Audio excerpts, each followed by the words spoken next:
আসসালামু আলাইকুম। আমি আছি বুলাগঞ্জ সাদা পাথরের পাশেই। সাদা পাথরে আসলে যাওয়া সম্ভব হচ্ছে না, কারণ হচ্ছে গতকাল রাতের বৃষ্টিতে প্রচুর পরিমাণ পানি বাড়ছে। সাদা পাথরের পাথরগুলো দেখা যাচ্ছে না, পাথরের উপরে হয়তো আরো 1-2 হাত পানি বেড়ে গেছে। ওইখানে না গেলে আসলে ক্লিয়ারলি বলতে পারবো না, তবে পাথর দেখা যাচ্ছে না। আপনি একটু একটু খেয়াল করে দেখবেন, এই যে মসজিদের দিকে তাকালে দেখবেন আমার গতকালকের ছবিতে কি পরিমাণ মানে কম পানি ছিল, আর আজকের কি অবস্থা এটা দেখতে পারবেন। আর হচ্ছে দূর থেকে যারা আসার প্ল্যান করতেছেন সিলেটে, আপাতত মানে এই জিনিসটা স্থগিত রাখুন। একটু জেনে বুঝে, হয়তো যদি বৃষ্টি না হয়, ঘটনা হচ্ছে শুধু বাংলাদেশে বৃষ্টির উপর নির্ভর করে না এই নদীর পানি।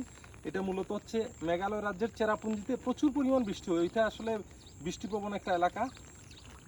বছরের ম্যাক্সিমাম সময় এখানে বৃষ্টি হয়, শীতকালেও মোটামুটি মাঝে মধ্যে বৃষ্টি হয়। তো ওইখানের পানিটা পাহাড়ে না থেকে গড়িয়ে নিচে নেমে আসে, যার কারণে পানি, এই নদীর পানিটা ওই ইন্ডিয়ার উপর নির্ভরশীল আর কি।